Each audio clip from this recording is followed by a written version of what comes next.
Alright, so now we're going to go over the components that make up an upper body strength training program. So there's two main things that you're going to be focusing on when it comes to your upper body. Your push movements and your pull movements. Your push movements are, as the name implies, anytime you're pushing the weight away from you, and typically they're going to work your chest, your shoulders, and or your triceps.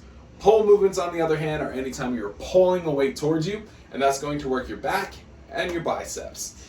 Now, when it comes to training push and pull, you always want to make sure that you're doing an equal amount of both. That way we're preventing any kind of muscle imbalances, and it's really going to help our posture. If you only do push movements, for example, over time, you'll start to have a little bit of a natural shrug right here. Doing the pulls, going to pull us back right here. So what we're going to do is take a look at a push movement, a pull movement, and then of course, some arm movements to go with that. So the push movement we're going to look at today is going to be a dumbbell shoulder press. Now, dumbbell shoulder presses are a pretty simple movement, but there are a few things that we really want to hone in on. So, for the dumbbell shoulder press, we're going to start and finish with our dumbbells next to our ears. All we're going to do is press straight overhead and come back down. Now, the two things to focus on here, you're starting and stopping position, which is right by my ears. I'm not coming down here. If I'm coming all the way down here, it puts my shoulders in not the best position and can add a little bit extra stress. So always start and stop by your ears. And then the second thing is the path that the dumbbells are going on. They're going straight over my head. To show you from the side, we're going right overhead. We're not going out forward. We're not going backwards. We're going straight up over our head right there. Now the pull movement we're going to go over is a bent over row. So two main things we'll look at with the bent over row. Our setup, we're going to sit up right here. Hips go back, dumbbells go out in front. And the first thing we want to focus in on is when we pull these dumbbells back in that row position, is I'm keeping my elbows nice and close to my side. If I'm rowing out here and I'm flaring them out, it's going to put a lot of stress on my shoulders, so keep your elbows tucked in throughout the entire movement. Second thing is where I'm pulling the weight to, and that's going to be to my hips.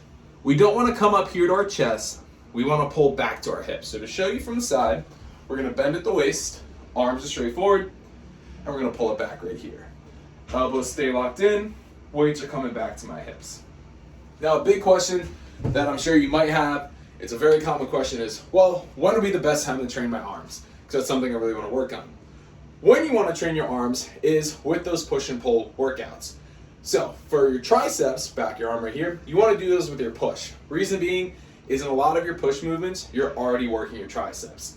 Biceps, on the other hand, are used a lot in pull, so you want to work your biceps whenever you're doing a pull movement.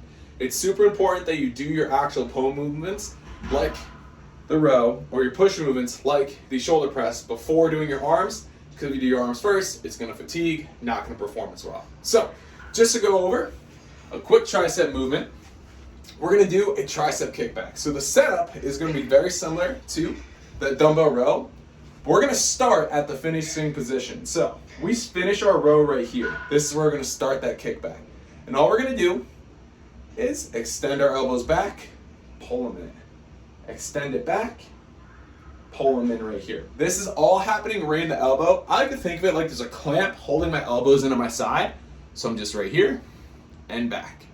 I'm not swinging my arms at all. I'm keeping them locked in and kicking it back.